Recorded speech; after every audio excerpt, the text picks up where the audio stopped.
ಇವತ್ತು 16 ಜೂನ್ ಅಂತಾರಾಷ್ಟ್ರೀಯ ಗೃಹ ಕಾರ್ಮಿಕರ ದಿನಾಚರಣೆ. ಅಂತಾರಾಷ್ಟ್ರೀಯ ಗೃಹ ಕಾರ್ಮಿಕರ ದಿನಾಚರಣೆ ಅಂತ ಹೇಳಿ ಸುಮಾರು ವರ್ಷಗಳ ಹಿಂದೆ ನಮ್ಮ ಅಂತಾರಾಷ್ಟ್ರೀಯ ಕಾರ್ಮಿಕ ಸಂಸ್ಥೆ ILO ಸಂಸ್ಥೆಯವರು ಗುರುತಿಸಿದ್ದಾರೆ. ಅವರು ಗುರುತಿಸಿದಂಗೆ ಗೃಹ ಕಾರ್ಮಿಕರು, ಮನೆ ಕೆಲಸಗಾರರು, ಒಬ್ಬರು ಕಾರ್ಮಿಕರಿದ್ದಾರೆ. ಅವರ ಕೆಲಸವು ಗೌರವಾನ್ವಿತ ಹಾಗೂ ಡೀಸೆಂಟ್ ವರ್ಕ್ ಅಂತ ಹೇಳಿ ಅವರು ಗುರುತಿಸಲ್ಪಟ್ಟಿದ್ದಾರೆ.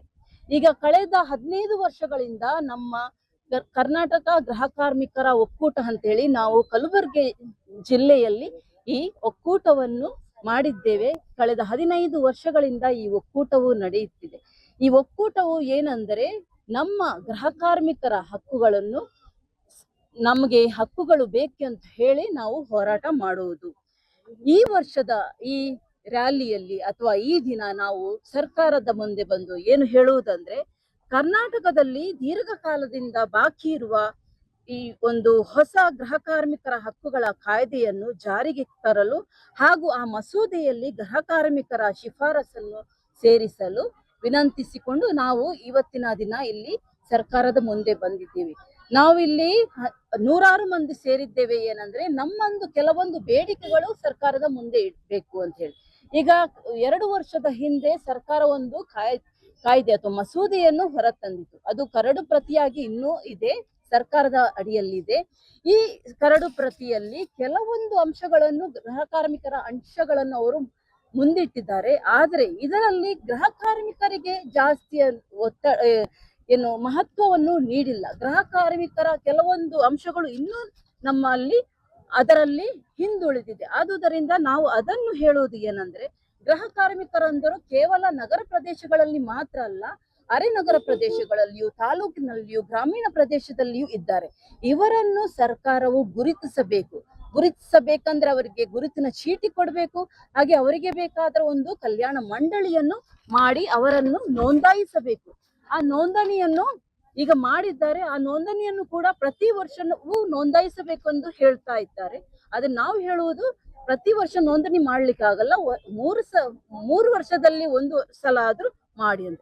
ಇನ್ನೊಂದು ವಿಷಯ ಏನಂತ ಹೇಳಿದ್ರೆ, ಮನೆ ಕೆಲಸದವರು ಅಂದ್ರೆ ಮಕ್ಕಳ ಆರೈಕೆ ಮಾಡುವವರು, ವೃದ್ಧರ ಆರೈಕೆ ಮಾಡುವವರು, ರೋಗಿಗಳನ್ನು ಆರೈಕೆ ಮಾಡುವವರು, ಹಾಗೂ ಅಲ್ಲಿ ಮನೆಯಲ್ಲಿ ಇರುವ ಸಾಕು ಪ್ರಾಣಿಗಳನ್ನು ನೋಡುವವರು, ಗಿಡ ಸಸಿಗಳನ್ನು ನೋಡುವವರು ಇದ್ದಾರೆ.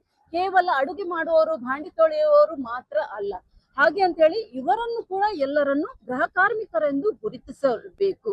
ಹಾಗೆ ಕೆಲವೊಂದು ಸಲ ಗೃಹ ಕಾರ್ಮಿಕರ ಜೊತೆ ಮಕ್ಕಳನ್ನು ಒಯ್ತಾರೆ. ಮಕ್ಕಳನ್ನು ಕೂಡ ಮಕ್ಕಳ ಕೈಯಿಂದಲೂ ಕೆಲಸವನ್ನು ಮಾಡಿಸುತ್ತಿದ್ದಾರೆ. ಅದನ್ನು ನಿಲ್ಲಿಸಬೇಕು ಅಂತ ಹೇಳಿ ನಾವು ಇದನ್ನು ಈ ಸಲ ಹೇಳ್ತೀವಿ.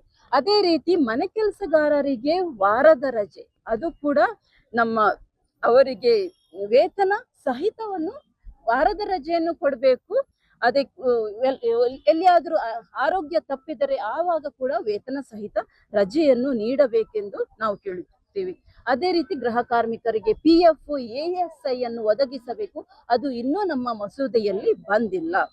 ಸೊ ಕೆಲವೊಂದು ವಿಷಯಗಳು ಯಾವುದು ಬಂದಿಲ್ಲ ಅದನ್ನು ನಾವು ಪ್ರತಿ ಸಲ ಹೇಳ್ತಾ ಇರ್ತೀವಿ. ಪ್ರತಿ ವರ್ಷನೂ ನಾವು ಸರ್ಕಾರದ ಮುಂದಿಡ್ತೀವಿ ನಮ್ಮ ಬೇಡಿಕೆಗಳು. ಈ ವರ್ಷ ಮಸೂದೆ ಇದ್ದರೂ ಕೂಡ ಆ ಮಸೂದೆ ಕಂಪ್ಲೀಟ್ ಆಗಿಲ್ಲ. ಅದನ್ನು ಕಾಯ್ದೆಯಾಗಿ ಹೊರತರಬೇಕಾದ್ರೆ ನಮ್ಮ ಗೃಹ ಕಾರ್ಮಿಕರು ಹೇಳುವ ಬೇಡಿಕೆಗಳನ್ನು ಅದರಲ್ಲಿ ಸೇರಿಸಬೇಕೆಂದು ನಾವು ಮುಖ್ಯಮಂತ್ರಿಯಲ್ಲಿ ಕೇಳಿಸ್ತಿದ್ದೇವೆ. ಅದೇ ರೀತಿ ಈಗ ಕಾರ್ಮಿಕ ಇಲಾಖೆ ಅಂತ ಹೇಳುವಾಗ ಕಾರ್ಮಿಕ ಮಂತ್ರಿಗಳು ಅಲ್ಲಿ ಇಲ್ಲ. ಅದು ಕೂಡ ನಮಗೆ ಇನ್ನೊಂದು ವಿಫಲವಾದ ರೀತಿಯಲ್ಲಿ ನಮಗೆ ಕಾಣುತ್ತದೆ. ಆದುದರಿಂದ ಈ ಸಲ ಮುಖ್ಯಮಂತ್ರಿಯವರಿಗೆ ಹೇಳಿ ನಮ್ಮ ಬೇಡಿಕೆಗಳನ್ನು ಆಲಿಸಬೇಕೆಂದು ನಾವು ಕೇಳಿಕೊಳ್ಳುತ್ತೇವೆ. ನನ್ನ ಹೆಸರು ರೀನಾ ಅಂತ ಹೇಳಿ, ಸಂಯೋಜಕರು ಗೃಹ ಕಾರ್ಮಿಕರ ಒಕ್ಕೂಟ ಕಲಬುರಗಿ.